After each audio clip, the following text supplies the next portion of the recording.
নমস্কার দর্শক বন্ধুরা, আমার ইউটিউব চ্যানেলে আপনাদের সকলকে স্বাগত জানাই। আশা করি আপনারা সকলে ভালো আছেন, সুস্থ আছেন, আনন্দে আছেন। বক্রী বৃহস্পতি এবং তার প্রভাব ধনু লগ্নের জাতক জাতিকাদের ওপর কিভাবে পড়তে চলেছে, এটিই হলো আমার আজকের ভিডিওর আলোচ্য বিষয়। বৃহস্পতি বক্রী হয়েছেন 9ই অক্টোবর 2024 এবং আগামী 2025 4 ফেব্রুয়ারি পর্যন্ত তিনি এই অবস্থাতেই থাকবেন। তারপর তিনি মার্গী হবেন বা ডাইরেক্ট হবেন। তো এই পুরো পিরিয়ডটা ইতিমধ্যে 2 মাস অতিক্রম হয়ে গেছে, আরও 2 মাস রয়েছে, অর্থাৎ ডিসেম্বর মাসের পুরোটা এবং জানুয়ারি মাসের পুরোটা এবং তার সাথে ফেব্রুয়ারি মাসের একটা সপ্তাহ তিনি এই অবস্থাতেই থাকবেন। তারপরে তিনি মার্গী হবেন। তা এই যে 2 মাস এখনো রয়েছে, অর্থাৎ ডিসেম্বর এবং জানুয়ারি আর ফেব্রুয়ারির একটা সপ্তাহ, এই পিরিয়ডটাতে ধনু লগ্নের মানুষদের ওপর বক্রী বৃহস্পতির কীরকম প্রভাব পড়বে সেটা নিয়েই আজকে আমি আলোচনা করব। এবং এই পুরো পিরিয়ডটাতে আপনাদের যা যা পরিবর্তন ঘটবে আপনাদের জীবনে, সেটাও কিন্তু বৃহস্পতি মার্গী হওয়ার পরেও সেই পরিবর্তনের রেশটা কিন্তু থেকে যাবে। ধনু লগ্ন কেমন হয় এই লগ্নের মানুষজন? আমরা যদি প্রতীক চিহ্নটা দেখি, ধনু লগ্নের যে চিহ্নটা, প্রত্যেকটা ভাবেরই তো একটা করে চিহ্ন আছে, প্রত্যেকটা জোডিয়াক সাইন তার একটা করে চিহ্ন আছে, প্রতীক চিহ্ন। তা এখানে আমরা দেখতে পাই অর্ধ ঘোড়া এবং অর্ধ মানব একজনকে, তিনি একটি তীর ধনুক দিয়ে লক্ষ্যভেদ করছেন। এবার এই প্রতীক চিহ্নটাকে প্রথমে আমাদেরকে বুঝতে হবে। এটা নির্দেশ করছে অর্ধেক মানব, অর্থাৎ তার উপরের দিকটা মানে বুক থেকে শুরু করে মাথা পর্যন্ত এই পোর্শনটা হচ্ছে মানব দেহ, আর তারপর হচ্ছে একটা ঘোড়া মানে একটা চতুষ্পদ প্রাণী, তার দেহ। এবার এর মাথার দিকটা মানুষের হওয়া অর্থ হলো এদের বুদ্ধিটা হচ্ছে মানুষের মতো প্রখর তীব্র বুদ্ধি, আর এদের পাটা ঘোড়ার মতো হওয়ার কারণ হচ্ছে এনারা অত্যন্ত পরিশ্রমী। ঘোড়া আমরা দেখেছি প্রচুর পরিমাণে দৌড়াতে পারে, অনেকটা ডিস্টেন্স তারা কভার করতে পারে, কিন্তু তারা সহজে কিন্তু হাঁপিয়ে যায় না। তাই জন্য এই লগ্নের মানুষরাও কিন্তু প্রচুর পরিশ্রমী হন, সহজে কিন্তু এনারা ক্লান্ত হন না। এবং এই তীর ধনুক দিয়ে লক্ষ্যভেদ করার অর্থ হলো এনারা কিন্তু নিজেদের টার্গেটে প্রচণ্ড রকম ফোকাসড হন, অর্থাৎ এনারা নিজেদের অ্যাম্বিশন বলুন বা এনাদের লক্ষ্য পূরণে প্রচণ্ড রকম স্থির থাকেন। তা এনারা প্রচণ্ড কেরিয়ার ওরিয়েন্টেড হতে পারেন, প্রচণ্ড ফোকাসড হতে পারেন যে কোনো বিষয়ে, সেটা যেই কাজের সঙ্গে ওনারা যুক্ত আছেন কি যাই হোক না কেন, প্রত্যেকটা ব্যাপারেই এনারা প্রচণ্ড রকম ফোকাসড। কোনো রকম অযথা সময় নষ্ট করা এটা কিন্তু এনাদের স্বভাব বিরুদ্ধ।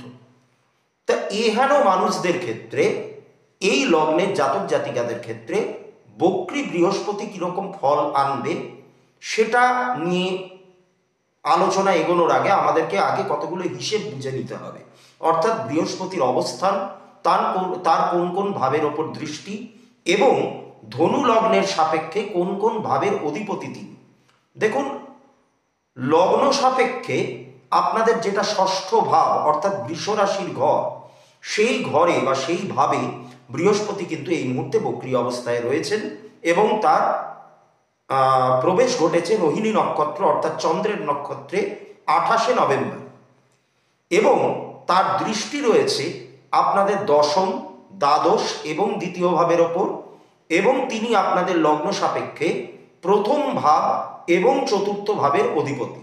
প্রথম ভাব মানে আপনাদের লগ্ন ভাব, অর্থাৎ আপনারা নিজেরা, তার মানে ধনু লগ্নের ক্ষেত্রে লগ্ন ভাবের অধিপতি বৃহস্পতি এই মুহূর্তে ষষ্ঠ ভাবে বক্রী অবস্থায় রয়েছে।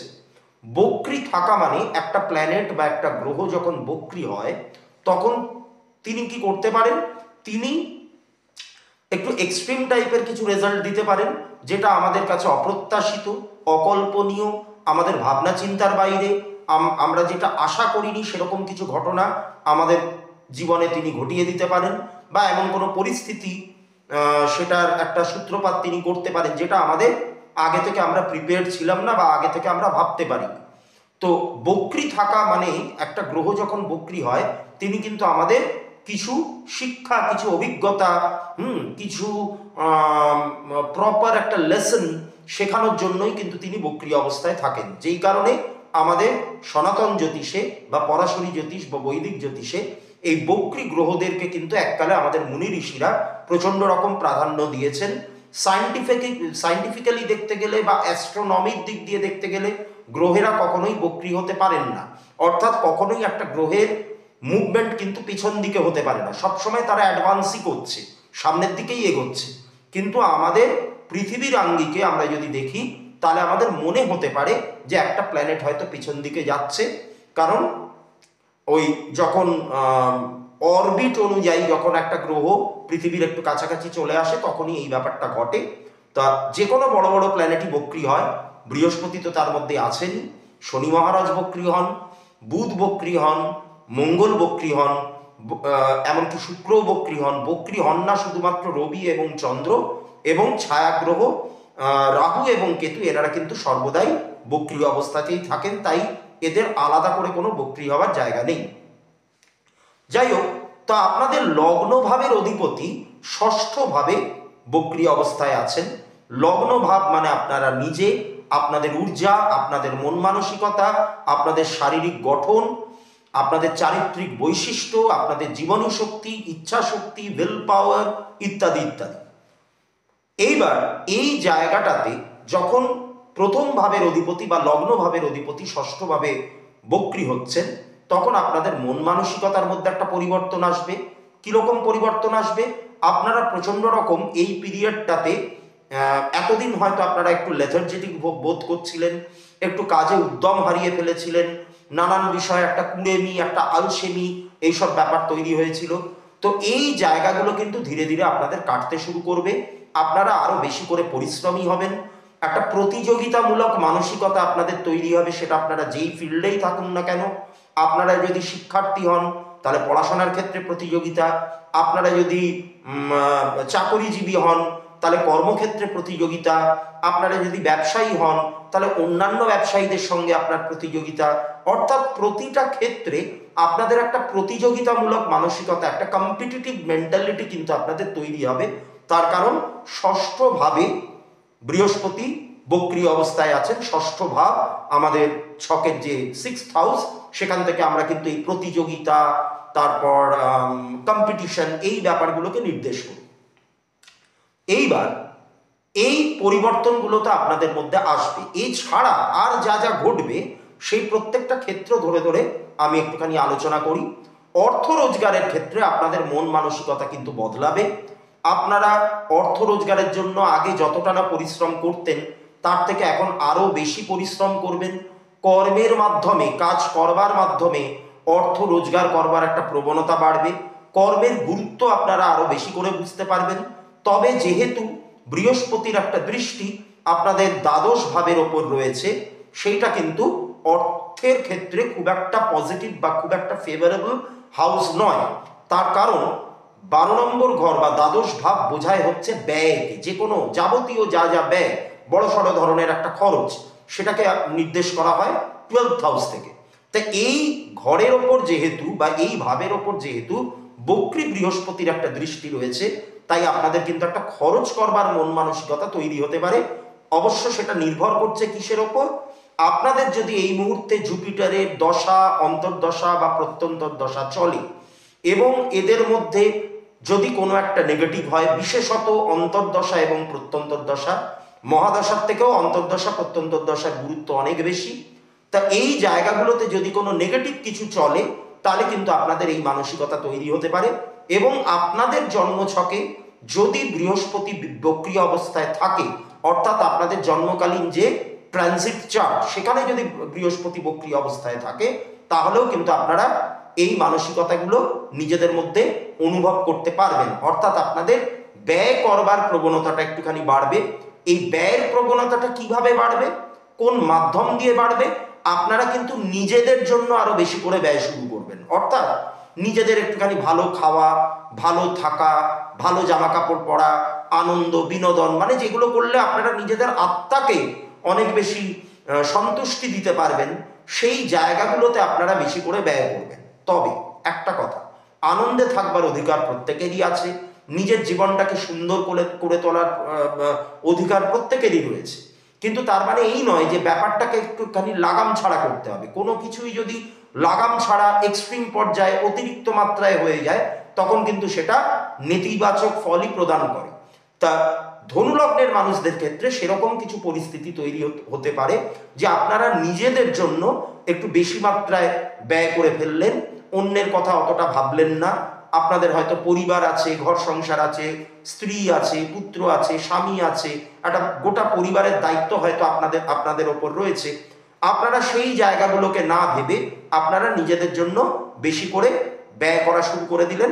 তো সেইটা কিন্তু আপনাদের ক্ষেত্রে পরবর্তীকালে গিয়ে একটা সমস্যার কারণ হয়ে দাঁড়াতে পারে। তাই এই জায়গাটাকে আপনাকে একটুখানি নিয়ন্ত্রণ করে বুঝে শুনে চলতে হবে। আর কি হবে, আপনাদের নিজেদের নামে সম্পত্তি হবে, নিজেদের নামে কোনো একটা প্রপার্টি আপনারা ক্রয় করতে পারেন এই টাইমে। সেটা বাড়ি হতে পারে, গাড়ি হতে পারে, যে কোনো ইমুভেবল প্রপার্টি বা ডিউরেবল একটা কোনো প্রপার্টি হতে পারে। এবং উত্তরাধিকার সূত্রে আপনাদের কিন্তু প্রাপ্তিযোগও আছে। তবে কোনো কিছু কেনবার জন্য এই মুহূর্তে কিন্তু ধার দেনার মধ্যে খুব একটা যাবেন না। তার কারণ জুপিটারের 6th হাউসে জুপিটার রেট্রোগ্রেড অবস্থায় আছেন, তার দৃষ্টি রয়েছে দ্বাদশ এবং দ্বিতীয় ভাবের উপর। এবার দ্বাদশ আর দ্বিতীয় ভাব আর তার সাথে যে এই যে ষষ্ঠ ভাব কানেক্টেড হলো, এটা নির্দেশ হচ্ছে আপনাদের অর্থনীতির ক্ষেত্রে ধার দেনা, ঋণ, অর্থাৎ ধার দেনায় জড়িয়ে পড়া, লোন সংক্রান্ত ব্যাপার।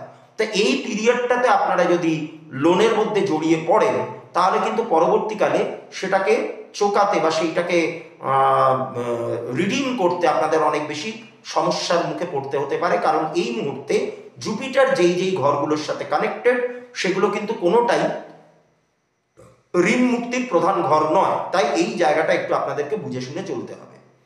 এবার আমি আসি আপনাদের কর্মের জায়গাটাতে। জুপিটার ষষ্ঠ ভাবে বসে দশম ভাবে দৃষ্টি দিচ্ছে।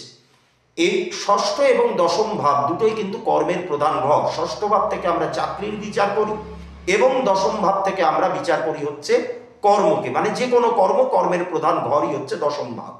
তো এই যে 6 আর 10-এর একটা কানেকশন তৈরি হচ্ছে, তার জন্য আপনারা কিন্তু এখন চাকরির যোগাযোগ পাবেন। এবং যারা যারা কম্পিটিটিভ এক্সাম দিয়েছিলেন, রেজাল্টের জন্য অপেক্ষা করছিলেন, সেই রকম সংক্রান্ত ব্যাপারগুলো থেকেও কিন্তু আপনাদের ডাক পাক আসবে। এই ব্যাপারে আপনারা নিশ্চিন্ত থাকতে পারেন। যাদের মূলত জুপিটারের দশা, অন্তর্দশা, প্রত্যন্তর দশা একটুখানি পজিটিভভাবে চলছে, তারা আরো বেশি করে এই ব্যাপারটাকে রিলেট করতে পারবেন। এই পিরিয়ডটাতে একটু ঝগড়া ঝামেলা এড়িয়ে চলবেন, তা না হলে কিন্তু আপনাদের কিছু শত্রু তৈরি হয়ে যেতে পারে। কেন?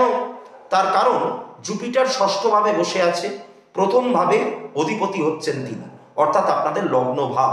তাই এই টাইমটাতে আপনারা যদি কারোর সাথে ঝগড়া, দ্বন্দ্ব, বিবাদ, মতবিরোধ, অশান্তি এই ব্যাপারগুলোতে জড়ান, তাহলে পরবর্তীকালে এই খারাপ সম্পর্কের রেশটা থেকে গিয়ে সেটা কিন্তু শত্রুতায় পরিণত হতে পারে। তাই এই জায়গাটাতে আপনাদেরকে একটুখানি সাবধান থাকতে হবে। যারা পড়াশোনা করছেন, পড়াশোনায় যারা কম্পিটিটিভ এক্সামের জন্য প্রিপারেশন নিচ্ছেন, এই পিরিয়ডটা তাদের জন্য খুবই ভালো একটা টাইম। তবে পড়াশোনার ব্যাপারে আপনাদেরকে আরো বেশি করে সিরিয়াস হতে হবে। তার কারণ জুপিটারের দ্বাদশ ভাবে একটা দৃষ্টি রয়েছে। দ্বাদশ ভাব কিন্তু পড়াশোনার ক্ষেত্রে প্রাইম নেগেটিভ একটা হাউস। এইটার কারণে পড়াশোনা ছেড়ে যাওয়া, ইয়ার লস হওয়া, এই সমস্ত ব্যাপারগুলো হতে পারে। তাই একটুখানি সাবধানে, মনোযোগের সাথে, মনোসংযোগের সাথে, নিষ্ঠার সাথে আপনারা ভালোবেসে পড়াশোনাটাকে করুন। ব্যাপারটাকে এই মুহূর্তে খুব একটা ক্যাজুয়ালি নেবেন না।